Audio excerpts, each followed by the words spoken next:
Hello everyone, स्वागत है आपका हमारे अपने यूट्यूब चैनल आकाश कुल्लू स्टेज पर। साथियों, आज आपकी क्लास रहने वाली है भौतिक विज्ञान में विद्युत यंत्र की। इसमें संबंधित जो भी आपके question railway group D1 TPC exam में आए हुए हैं, सारे क्वेश्चन हम लोग देख लेंगे। क्वेश्चन सारे आपके इंपॉर्टेंट रहने वाले हैं विद्युत यंत्र से। विद्युत यंत्र से लगभग एक क्वेश्चन, आप मान लीजिए 50% चांस रहता है कि एक क्वेश्चन इनमें से तो आपका एग्जाम में आना ही है।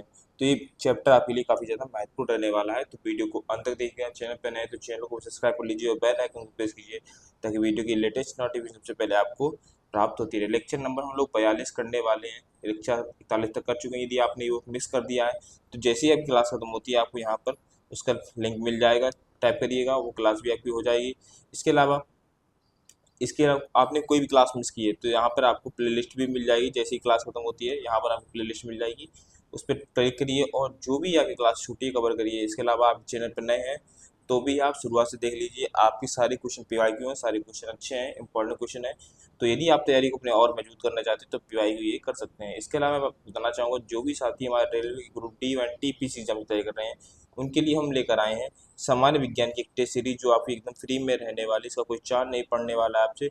इस टेस्ट सीरीज में आपको जो साइंस है इसके 25 टेस्ट मिलने वाले हैं और हर टेस्ट में आपको 20 क्वेश्चन आपको मिलेंगे, यानी लगभग 500 क्वेश्चन का आपको फायदा होने वाला है। फ्री में ये टेस्ट सीरीज आपको प्राप्त हो जाएगी हमारे ऐप एग्जाम वेब ऐप पर। तो जाइए, ऐप को डाउनलोड करिए और टेस्ट सीरीज को दीजिए, अपनी तैयारी को और मजबूत करिए। इसके अलावा कोई क्वेरी करनी है तो दिए गए नंबर पर आप हमसे व्हाट्सएप पर मैसेज कर सकते हैं, अपनी क्वेरी को भी क्लियर कर सकते हैं। चलिए अब हम लोग क्वेश्चन देखेंगे। चैप्टर हमारा कौन सा रहने वाला है? विद्युत में विद्युत यंत्र। चलिए पहले क्वेश्चन देखते हैं क्या है। विद्युत जनरेटर में विद्युत उत्पन्न करने हेतु चालक को खालिस्ता बनाए क्षेत्र में घुमाने के लिए खालिस्ता बनाए ऊर्जा प्रयुक्त होती है। तो चालक को चुंबकीय क्षेत्र में, ठीक है, विद्युत उत्पन्न करने के लिए विद्युत जनरेटर में क्या होता है, चुंबकीय क्षेत्र में क्या होगा, यहाँ पे चुंबकीय क्षेत्र में घुमाने के लिए किसकी आवश्यकता होती है? यांत्रिक ऊर्जा की आवश्यकता होती है। किसकी? यांत्रिक ऊर्जा की आवश्यकता होती है। तो सही आंसर क्या रहने वाला है? सी इसका सही आंसर हो जाएगा। आगे देखिए क्वेश्चन क्या है। निम्न में से कौन सा उपकरण विद्युत धारा के तापीय प्रभाव पर आधारित नहीं है? तापीय प्रभाव पर आधारित नहीं है। तो विद्युत केतली, विद्युत बल्ब, ओवन, विद्युत जनित्र। विद्युत जनित्र कह सकते हैं, जनरेटर कह सकते हैं, जनरेटर। तो ये तापन पर आधारित नहीं है, जबकि विद्युत केतली, विद्युत बल्ब और ओवन, इनमें जब विद्युत धारा प्रवाहित की जाती है तो ये अपना ताप देते हैं, ठीक है। केतली क्या करेगी? गर्म होगी। विद्युत बल्ब भी गर्म होते हैं और ओवन में भी गर्म होता है, लेकिन विद्युत जनरेटर होता है ये उत्पन्न करता है, यांत्रिक ऊर्जा को विद्युत ऊर्जा में उत्पन्न करता है, इसलिए ये आपका सही नहीं होगा। तो सही आंसर क्या? डी इसका सही आंसर हो जाएगा। क्वेश्चन देखते हैं। बल्ब का फिलामेंट खालिस्तान बनना है गलनांक वाली, फिर खालिस्तान बनना है धातु से बना होता है। तो सही इसका आंसर रहने वाला है, जो बल्ब का फिलामेंट होता है वो ऐसी धातु होनी चाहिए जिसका गलनांक कैसा हो? उच्च हो। और कैसी हो? प्रबल धातु, ठीक है। बल्ब का फिलामेंट उच्च गलनांक वाली प्रबल धातु से बना होता है। अब कौन सी फिलामेंट किस धातु से बना होता है? धातु का नाम यदि पूछ दे तो वो होती है आपकी टंगस्टन। क्या होता है? टंगस्टन। इसका जो गलनांक होता है काफी ज्यादा उच्च होता है, इसलिए इसको बल्ब में प्रयोग किया जाता है। सही आंसर क्या हो जाएगा? सी इसका आंसर हो जाएगा ए। और याद रखिएगा, धातु जो फिलामेंट होता है वो टंगस्टन धातु से बना होता है। आगे क्वेश्चन देखिए। रासायनिक ऊर्जा को विद्युत ऊर्जा में, किसको? रासायनिक ऊर्जा को विद्युत ऊर्जा में परिवर्तित करने वाले उपकरण को खालिस्तान बनाए कहा जाता है। तो क्या कहा जाता है? वोल्टमीटर, प्रतिरोध, एमीटर या वोल्टी सेल। तो वोल्टीय सेल कहा जाता है, सेल या बैटरी कह सकते हैं आप, वोल्टीय सेल कहा जाता है। डी इसका सही आंसर हो जाएगा, ठीक है। डी ऑप्शन आपका राइट होगा। आगे क्वेश्चन देखिए। विद्युत मोटर के सिद्धांत पर कार्य करती है, यह खालिस्तान बनना है ऊर्जा को ऊर्जा में परिवर्तित करती है।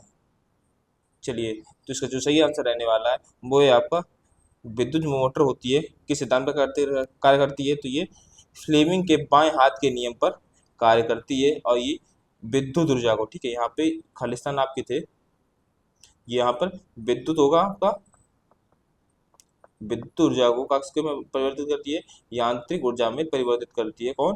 विद्युत मोटर, ठीक है। विद्युत मोटर क्या करती है? विद्युत मोटर जो होती है आपकी विद्युत ऊर्जा को यांत्रिक ऊर्जा में परिवर्तित करती है। सी इसका सही आंसर हो जाएगा। आगे देखिए, निम्नलिखित में से कौन से उपकरण विद्युत धारा के तापीय प्रभाव पर आधारित है? तापीय प्रभाव पर आधारित, तो तापदीप्त लैंप ये तो आधारित है, बिल्कुल आधारित है। इलेक्ट्रिक गीजर ये भी आधारित है। विद्युत जनरेटर ये आधारित नहीं है। ये किस पर आधारित है? तो ये आधारित है विद्युत चुंबकीय प्रेरण के सिद्धांत पर आधारित है। किस पर? विद्युत चुंबकीय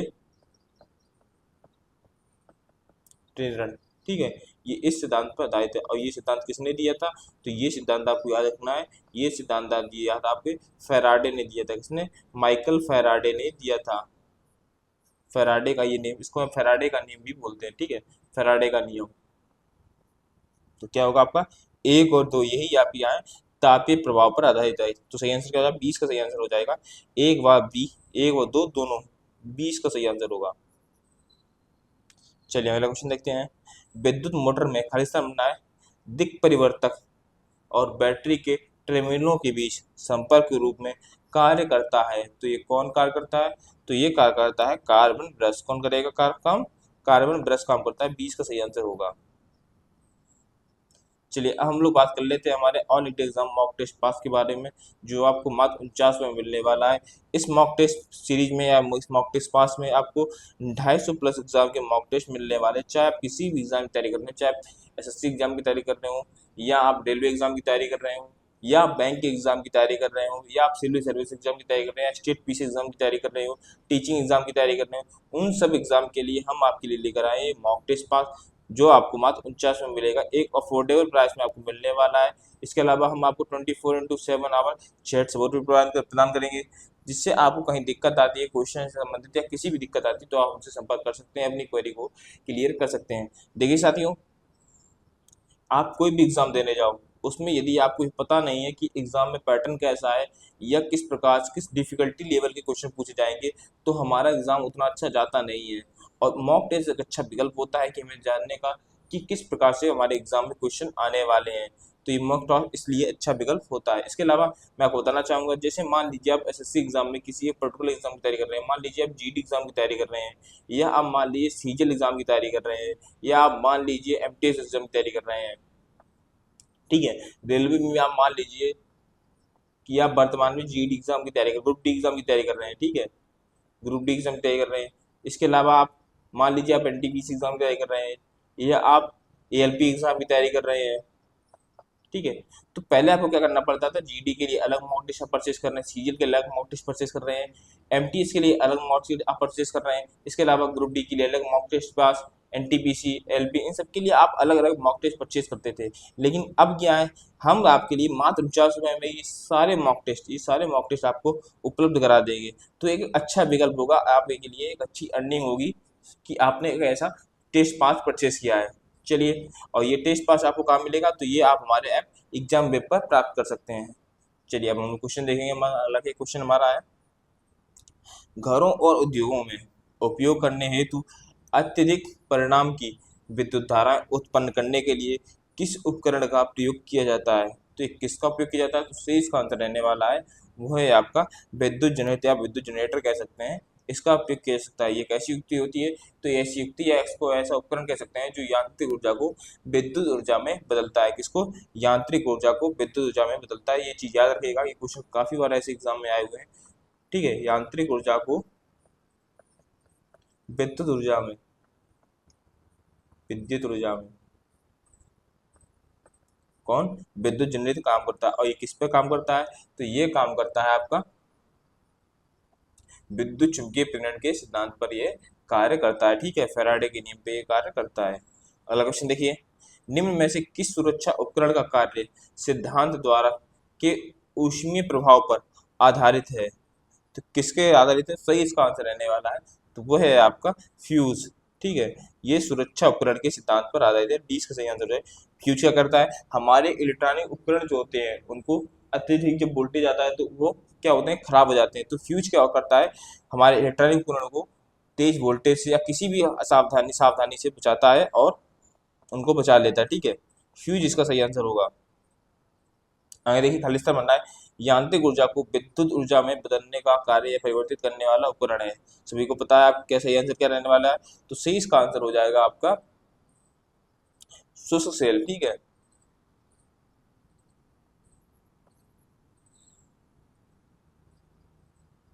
चलिए अगला क्वेश्चन देखते हैं क्या हमारा है। इलेक्ट्रिक हीटर के निर्माण के लिए नाइक्रोम का उपयोग किया जाता है। ठीक है, इलेक्ट्रिक हीटर के निर्माण के लिए नाइक्रोम का उपयोग क्यों किया जाता है, ये आपको बताना है। तो देखिए, तो जो सही आंसर रहने वाला नाइक्रोम का उपयोग क्यों किया जाता है, तो यो है आपका, क्योंकि नाइक्रोम जो होता है इसका प्रतिरोध कैसा होता है, उच्च होता है और गलनांक भी उच्च होता है, इसलिए इसका प्रयोग किया जाता है।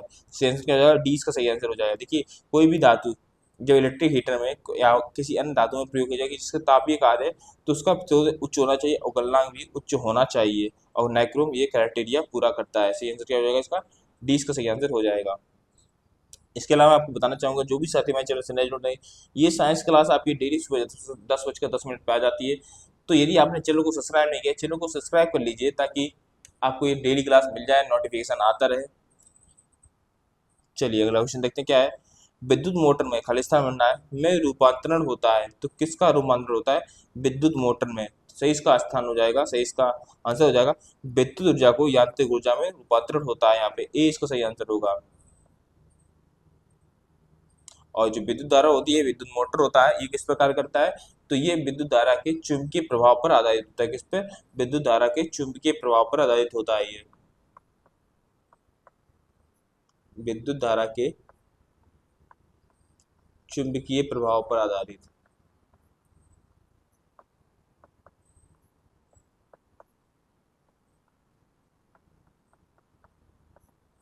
चलिए अगला क्वेश्चन देखते हैं क्या हमारा है। विद्युत मोटर एक ऐसा उपकरण है जो खालिस्तान बनना है परिवर्तित करता है। पुनः पहला जैसा क्वेश्चन है, तो सही इसका आंसर क्या हो जाएगा, तो सही इसका आंसर हो जाएगा वो है आपका सौर ऊर्जा को विद्युत ऊर्जा में परिवर्तित करता है। किसको, सौर ऊर्जा को विद्युत ऊर्जा में परिवर्तित करता है। ये इसका सही आंसर होगा। और आप हमें कमेंट बॉक्स में बताएंगे सौर ऊर्जा में जो सौर प्लेटें लगी होती हैं वो किस धातु की बनी होती हैं। क्वेश्चन मैंने पिछली क्लास में कराया था, यदि आपने क्लास नहीं कंप्लीट की होगी तो जाइए वहाँ पे आपको इसका आंसर मिल जाएगा, या आप गूगल कर सकते हैं, जीपीटी कर सकते हैं, कुछ भी करिए, आपको आंसर में कमेंट बॉक्स में बताना है कि सौर ऊर्जा में सौर प्लेटें लगी होती हैं वो किस धातु की बनी होती हैं। चलिए अगला क्वेश्चन देखते हैं क्या है। दिक् परिवर्तक का उपयोग खनिजता मंडाएं की कुंडली में धारा की दिशा बदलने के लिए किया जाता है, तो क्या है सही इसका आंसर होगा, खालिस्तान जो बनेंगे तो डीसी वो डीसी, ठीक है, यहाँ पे होगा एसी और डीसी। ठीक है, एसी एसी मोटर व डीसी मोटर जनरेटर में दोनों में इसकी कुंडली की धारा की दिशा बदलने के लिए किया जाता है। ए इसका सही आंसर हो जाएगा, ए। आगे क्वेश्चन देखते हैं क्या हमारा है। विद्युत मोटर का कौन सा भाग उसमें प्रवाहित धारा के प्रवाह की दिशा को उलट देता है, बदल देता है, तो कौन ऐसा काम करता है जो दिशा को बदल देता है, तो ये विभक्त वलय जो होता है। ठीक है, विभक्त वलय होता है, सी इसका सही आंसर होगा, ये बदल देता है। आगे देखिए, विद्युत गीजर में खालिस्तान बनना है ऊर्जा, फिर खालिस्तान है ऊर्जा में परिवर्तित हो जाती है, तो विद्युत ऊर्जा किसमें, तो यहाँ पे क्या हो, विद्युत ऊर्जा की विद्युत से चलता है, तो विद्युत ऊर्जा किसमें बदलती है, तो सही इसका आंसर हो जाएगा, तो वो है आपका बी, विद्युत ऊर्जा ऊष्मीय ऊर्जा में बदल जाती है। किसमें, ऊष्मीय ऊर्जा में बदल जाती है, 20 का सही आंसर हो जाएगा। साथियों, वीडियो पसंद आए तो वीडियो को लाइक कर दीजिए, चैनल पे नए हैं तो चैनल को भी सब्सक्राइब कर लीजिए, बेल आइकन को प्रेस कीजिए ताकि वीडियो की लेटेस्ट नोटिफिकेशन सबसे पहले आपको प्राप्त होती रहे। क्वेश्चन देखते क्या है। गैल्वानोमीटर परिपथ में संयुक्त होने पर खालिस्तान बनना की उपस्थिति का संयोजन करता है, तो किसका संयोजन करता है, तो इसका वो होगा आंसर धारा का। धारा का ये उत्पत्ति वो धारा बताता है कि धारा है। ठीक है, गैल्वानोमीटर क्या होता है, तो ये कैसा है, एक अमीटर है। क्या है, एक अमीटर है। यह किसी भी परिपथ को धारा की उपस्थिति का पता लगाने के लिए उपयोग किया जाता है। ठीक है, अगर परिपथ में धारा उपस्थित है तो किसका उपयोग, पता कैसे लगाएंगे हम, तो गैल्वानोमीटर का उपयोग करके हम लोग पता लगाएंगे। साथियों, वर्तमान जो क्लास चल रही है इसकी यदि आपको पीडीएफ चाहिए तो आप हमारे टेलीग्राम चैनल को ज्वाइन कर सकते हैं, वहाँ आपको इसकी पीडीएफ प्राप्त हो जाएगी। टेलीग्राम चैनल का लिंक डिस्क्रिप्शन बॉक्स में दिया गया है, तो वहाँ जाइए और अपनी, ठीक है, अपनी पीडीएफ को प्राप्त करिए। चलिए अगला क्वेश्चन देखते हैं क्या हमारा है। निम्न में से किस उपकरण में विद्युत मोटर प्रयुक्त नहीं होता है, विद्युत मोटर का प्रयुक्त नहीं होता है, विद्युत पंखा, विद्युत मिक्सर, कंप्यूटर, गैल्वानोमीटर है। तो सही इसका आंसर क्या होगा? गैल्वानोमीटर। इसमें कोई विद्युत मोटर का प्रयोग नहीं होता है, जबकि विद्युत पंखे में, विद्युत मिक्सर में और कंप्यूटर में विद्युत मोटर का प्रयोग होता है। सही आंसर क्या हो जाएगा? तो डी इसका सही आंसर हो जाएगा, डी। चलिए अगला क्वेश्चन देखते हैं क्या हमारा है।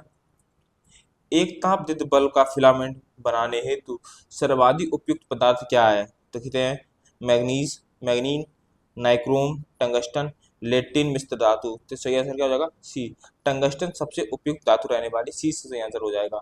और टंगस्टन कैसी धातु है? तो यह एक प्रकार की मिश्र धातु है। कैसी है? एक मिश्र धातु। आगे क्वेश्चन देखते हैं क्या हमारा है। इनमें से कौन रासायनिक ऊर्जा को विद्युत ऊर्जा में बदलता है? रासायनिक ऊर्जा को विद्युत ऊर्जा में बदलने का कार्य कौन करता है? तो सही इसका आंसर हो जाएगा, तो वह है आपका है सी। ठीक है, बैटरी जो होती है, क्या होती है? बैटरी। ये रासायनिक ऊर्जा को विद्युत ऊर्जा में बदलने का कार्य करती है। सी इसका सही आंसर हो जाएगा। आगे देखते हैं। जनरेटर एक उपकरण है जो खालिस्तान है परिवर्तित करता है। तो किस क्या क्या परिवर्तित करता है? तो ये यांत्रिक ऊर्जा को, उसको यांत्रिक ऊर्जा को विद्युत ऊर्जा में बदलने का कार्य करता है। और ये किस पर कार्य करता है? तो ये विद्युत चुंबकीय प्रेरण के सिद्धांत पर कार्य करता है। और सिद्धांत किसने दिया? तो ये फैराडे ने दिया था। फैराडे के नियम के अनुसार ये काम करता है। आगे क्वेश्चन देखते हैं क्या हमारा है। एक जनरेटर खालिस्तान बनना है, रूपांतरित करता है। पुराने पहले जैसा क्वेश्चन है, 21 नंबर क्वेश्चन जैसा। तो सही आंसर क्या हो जाएगा? तो सही इसका आंसर होगा, तो वह है आपका क्या है? यांत्रिक ऊर्जा को विद्युत ऊर्जा में बदलने का कार्य करता है। ये इसका सही आंसर होगा। आगे देखते हैं। निम्नलिखित में से कौन सा उपकरण विद्युत चुंबकीय प्रेरण की घटना पर आधारित है? विद्युत चुंबकीय प्रेरण काफी बार ये बता चुका हूं मैं किस पर आधारित है। तो ये जनरेटर जो है ये विद्युत चुंबकीय प्रेरण सिद्धांत पर आधारित है। डी इसका सही आंसर हो जाएगा। आगे देखते हैं। यांत्रिक ऊर्जा को विद्युत ऊर्जा में, किसको? यांत्रिक ऊर्जा को विद्युत ऊर्जा में रूपांतरित करने के लिए कौन से उपकरण का उपयोग किया जाता है? कौन से उपकरण का? तो ये आपको सही आंसर होगा, डायनेमो का उपयोग किया जाता है। सी का सही आंसर होगा, डायनेमो का प्रयोग किया जाता है। ठीक है, वही हम लोग बात करेंगे फोटो सेल की। तो ये क्या करता है? तो ये यांत्रिक ऊर्जा को, उसको यांत्रिक ऊर्जा को विद्युत ऊर्जा में, ठीक है। इसके अलावा विद्युत मोटर की बात करेंगे तो ये अब क्या करता है? ये विद्युत ऊर्जा को यांत्रिक ऊर्जा में परिवर्तित करता है। और जो हमारी बैटरी होती है ये रासायनिक ऊर्जा को विद्युत ऊर्जा में बदलने का कार्य करती है। ठीक है, अगला क्वेश्चन देखते हैं। बिजली का मोटर खालिस्तान बनना है रूपांतरित करती है, तो किसका रूपांतरित करती है? तो सही इसका आंसर हो जाएगा, तो वह है आपका क्या है? कि विद्युत ऊर्जा को यांत्रिक ऊर्जा में बदलने का ये कार्य करती है। सी इसका सही आंसर हो जाएगा। आगे देखिए क्या है हमारा क्वेश्चन। निम्नलिखित में से कौन सा घटक विद्युत आवेश के, ठीक है, विद्युत आवेश के रूप में ऊर्जा का भंडारण या संग्रहण करता है? ऊर्जा का भंडारण या संग्रहण कौन करता है? तो संधारित करता है, यानी क्या उसको क्या कहते हैं? कैपेसिटर। क्या है आपका? कैपेसिटर ये कार्य करता है। इंपॉर्टेंट क्वेश्चन है, याद रखिएगा, कैपेसिटर।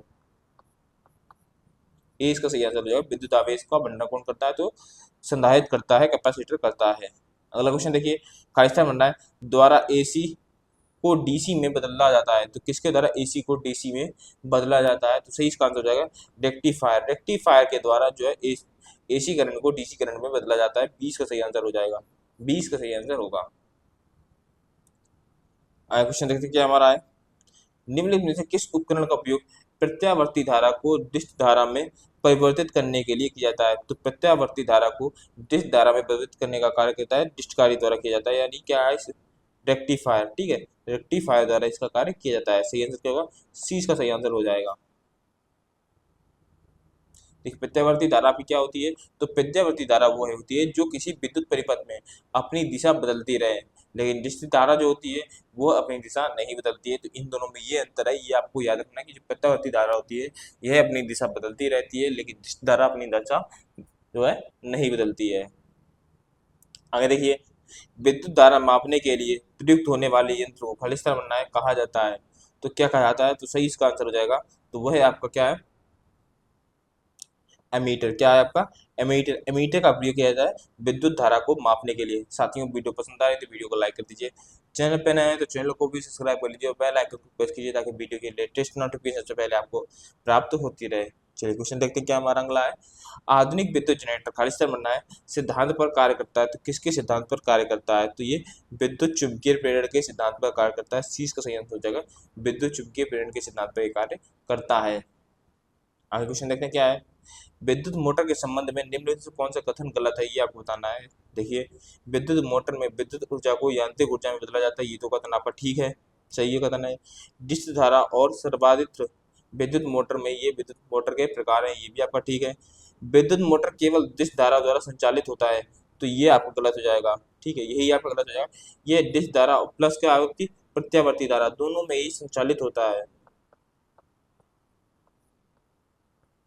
इसके अलावा विद्युत मोटर बल जो है उत्पन्न करने के लिए विद्युत मोटर के चुंबकीय क्षेत्र और घुमावदार धाराओं के बीच अंतःक्रिया के माध्यम से काम करते हैं, ये भी आपका ठीक है। तो सही आंसर क्या हो जाएगा? सी से सही आंसर हो जाएगा। केवल सी आपका ऑप्शन है क्या है आपका गलत है, ठीक है, क्योंकि ये केवल डिस्क धारा नहीं प्रत्यावर्ती धारा के साथ भी संचालित हो जाता है ये। आगे देखते हैं क्या क्वेश्चन है। निम्नलिखित में से कौन सा उपकरण विद्युत प्रवाह के तापन प्रभाव पर आधारित नहीं है? तापन प्रभाव पर आधारित नहीं है कौन सा उपकरण? चलिए कुछ ऑप्शन देखते हैं। Electric bulb, electric heater, microwave, electric iron. तो सही इसका आंसर क्या हो जाएगा? तो वह आपका क्या है? माइक्रोवेव। ये विद्युत तापन के प्रभाव पर आधारित नहीं है, जबकि बल्ब, हीटर और आयरन ये तापन प्रभाव पर आधारित है। सी इसका सही आंसर हो जाएगा। आगे देखते हैं। निम्न में से कौन सा विकल्प विद्युत धारा के तापन प्रभाव का उदाहरण नहीं है? उदाहरण नहीं है ये आपको बताना है। तो विद्युत इस्त्री, पंखे की कार्यशीलता, बल्ब या विद्युत केतली। तो सही इसका आंसर क्या हो जाएगा? तो सही इसका आंसर रहने वाला है वो है आपका पंखे की कार्यशीलता। पंखे क्या होता है, इसमें मोटर लगा होता है, जबकि विद्युत इस्त्री में, बल्ब में और केतली में ये तार लगे होते हैं जो उस चीज को गर्म करते हैं, ठीक है। विद्युत इस्त्री गर्म करती है कपड़े के लिए, बल्ब जब जलता है तो उसका जो बाहरी आवरण होता है, ठीक है, वो गर्म हो जाता है। विद्युत केतली भी आपकी गर्म होती है, लेकिन पंखे को गर्म नहीं होता है, उसका केवल मोटर गर्म होता है, ठीक है। सही आंसर क्या हो जाएगा? 20 का सही आंसर इसलिए हो जाएगा। आगे देखते हैं क्वेश्चन क्या हमारा है। फैसला बनना है आपको। विद्युत धारा के तापीय प्रभाव के व्यवहारिक अनुप्रयोगों का आधारित नहीं है, तो कौन आधारित नहीं है? इलेक्ट्रिक फ्लैट आयरन ये तो आधारित है, इलेक्ट्रिक केतली ये भी आधारित है आपकी, इलेक्ट्रिक घंटी ये आपके आधारित नहीं है, और इलेक्ट्रिक टोस्टर ये भी आधारित है। सही आंसर क्या हो जाएगा? सी इसका सही आंसर हो जाएगा। आगे देखते हैं क्वेश्चन क्या हमारा है। वोल्ट मीटर एक ऐसा यंत्र है जो खालिस्तान बनाए की उपस्थिति का पता लगा सकता है। तो वोल्ट मीटर किसकी, तो सही आंसर क्या होगा यहाँ पे? विभवांतर। किसकी? विभवांतर का पता लगाता है वोल्ट मीटर हमारा। सही आंसर क्या हो जाएगा? डी का सही आंसर हो जाएगा, वोल्ट मीटर। चलिए अगला क्वेश्चन देखते हैं क्या हमारा है। विद्युत धारा को मापने के लिए किस उपकरण का प्रयोग किया जाता है? तो ये एमीटर का प्रयोग किया जाता है। क्वेश्चन ये हो चुका है, सी का सही आंसर हो जाएगा। आगे देखते हैं। और जो वोल्ट मीटर है, ठीक है, ये इसमें क्या होता है आपका? विभवांतर, ठीक है, विभवांतर ये भी आपको याद रखना है। आगे क्वेश्चन देखते हैं। खालिस्तान बनना है समानता विद्युत तापन उपकरणों में प्रयोग किया जाता है। सही आंसर क्या हो जाएगा? विद्युत तापन में, ठीक है, विद्युत तापन में प्रयोग किया जाता है। तो ये नाइक्रोम क्या है? नाइक्रोम जो तार होते हैं वो विद्युत तापन उपकरणों में इसका प्रयोग किया जाता है। क्योंकि क्या होता है? क्योंकि इनका गलनांक अधिकतम होता है, उच्च होता है, ठीक है, ये इसका सही आंसर हो जाएगा। और विद्युत तापन उपकरण जैसे आपके क्या है, आपका हीटर हो गया, प्रेस हो गई, आपकी इस्त्री आप कह सकते हो, ये सब क्या है, ये सब, इसके अलावा टोस्टर हो गया, ये सब इनमें नाइक्रोम का तार का प्रयोग किया जाता है। आगे देखते हैं। यदि एक फ्यूज का मान 8 एम्पियर है तब का क्या होगा, ये आपको बताना है। फ्यूज केवल तभी काम करना शुरू करेगा जब धारा 8 एम्पियर से हो, या फ्यूज में 8 से अधिक हो, 8 एम्पियर होगा यहाँ पे, ठीक है, 8 एम्पियर से अधिक का चुंबकीय प्रेरण होगा। धारा 8 एम्पियर से अधिक होने पर फ्यूज पिघल जाएगा। देखिए जो फ्यूज होता है इसका काम क्या होता है? तो इसका काम होता है आपका जो इलेक्ट्रॉनिक उपकरण है उनकी रक्षा करना, उनको जो उच्च ताप आए तो उनसे रक्षा करना। तो यही आपका होगा कि जो 8 एम्पियर से अधिक धारा यदि आएगी तो क्या है, फ्यूज पिघल जाएगा और आपके जो विद्युत उपकरण है वो आपके बच जाएंगे, खराब होने से बच जाएंगे। इसलिए सी का सही आंसर होगा, क्योंकि फ्यूज होते हैं, इनका काम यही होता है इलेक्ट्रिक उपकरणों को रक्षा करना। जैसे पिघल जाएगा फ्यूज तो धारा प्रवाहित होना बंद हो जाएगी। चलिए अगला क्वेश्चन देखते हैं। टंगस्टन का प्रयोग विद्युत बल्ब में क्यों किया जाता है? तो क्यों किया जाता है? तो सही इसका आंसर हो जाएगा, तो वह है आपका क्योंकि इसका जो गलनांक होता है वह उच्च होता है। सही आंसर क्या होगा? 20 का सही आंसर हो जाएगा। और अब हम लोग देखेंगे आज की क्लास का लास्ट क्वेश्चन। ये क्वेश्चन देख के हम लोग क्लास को अंत करेंगे। वीडियो पसंद आए तो वीडियो को लाइक कर दीजिए, चैनल पे नए हैं तो चैनल को भी सब्सक्राइब कर लीजिए, बेल आइकन को प्रेस कीजिए ताकि वीडियो की लेटेस्ट नोटिफिकेशन सबसे पहले आपको प्राप्त होती रहे। और जो वर्तमान ये क्लास चले इसलिए आपको पीडीएफ चाहिए तो आप हमारे टेलीग्राम चैनल को ज्वाइन कर सकते हैं। उसका लिंक डिस्क्रिप्शन बॉक्स में दिया गया है, वहाँ पे जाइए, टेलीग्राम चैनल को ज्वाइन करिए और अपनी तैयारी को और मजबूत करिए। चलिए क्वेश्चन देखते हैं क्या हमारा है कि किसी वस्तु पर विद्युत आवेश की उपस्थिति का पता लगाने के लिए किस उपकरण का प्रयोग किया जाता है। तो किस उपकरण का, तो ये इलेक्ट्रोस्कोप का प्रयोग किया जाता है। 20 का सही आंसर यहीं पे हो जाएगा बी। चलिए यहीं पे क्लास को अंत करते हैं, मिलते हैं अगली क्लास में। Thank you.